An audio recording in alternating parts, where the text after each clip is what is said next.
একবার ইয়েমেনে একটা ছেলে খুন হলো।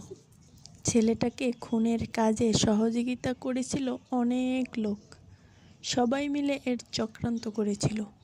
ছেলেটির আত্মীয়রা বিচার দিল ইয়েমেনের আমিরের কাছে। সব কিছু শুনে আমির ভাবলেন, এই খুনের কাজে তো অনেকেই জড়িত, এতগুলো লোকের বিচার করব কিভাবে? তাই তিনি পরামর্শ চাইলেন খলিফা উমরের কাছে। সবকিছু শোনার পর উমর রাদিয়াল্লাহু তাআলা আনহু আদেশ দিলেন, ওদের সবাইকে হত্যা করতে হবে। সাথে এটাও বলে দিলেন, আল্লাহর কসম, যদি ইয়েমেনের সানআ শহরের সব লোক মিলেও ওকে হত্যার চক্রান্ত করত, তাদের সবাইকেই হত্যার আদেশ দিতাম আমি। ওরা ছিল মন্দ কাজের সহযোগী। যে মন্দ কাজের অন্যকে সহযোগিতা করে সে যেন নিজেই ওই কাজটা করল। এভাবে যত মানুষ গুনাহের কাজে সহায়তা করে তারা সবাই অপরাধী, তাদের সবাই শাস্তির যোগ্য।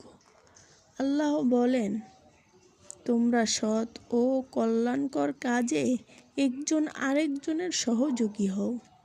পাপ ও সীমালঙ্ঘনের কাজে কাউকে সহযোগিতা করো না।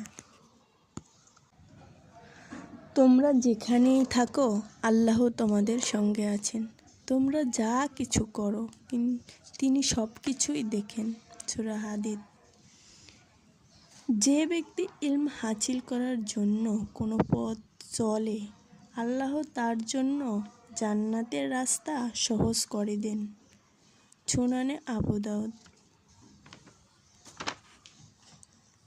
তোমাদের কেউ যেন কখনো পার্থিব বালা মুসিবতে নিপতিত হওয়ার কারণে মৃত্যু কামনা না করে। সুনানে নাসাই। ভিক্ষুককে দান করো, যদিও সে ঘোড়ায় চড়ে আসে। মুয়াত্তা ইমাম মালিক।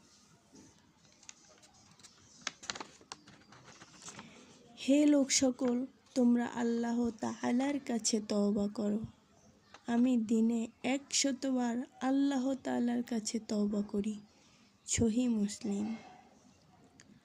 যে ব্যক্তি কোনো মন্দ কাজ করবে তাকে তার প্রতিদান দেওয়া হবে। সে নিজের জন্য আল্লাহকে ছাড়া কোনো বন্ধু ও সাহায্যকারী পাবে না। সূরা নিসা।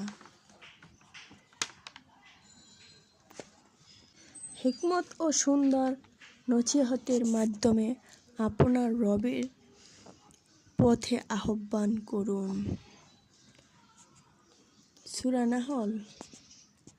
যে ব্যক্তি কোনো মন্দ কাজ অথবা নিজের উপর অবিচার করার পর আল্লাহ তাআলার কাছে তওবা করবে, সে আল্লাহ তাআলাকে দয়ালু ও ক্ষমাশীল পাবে।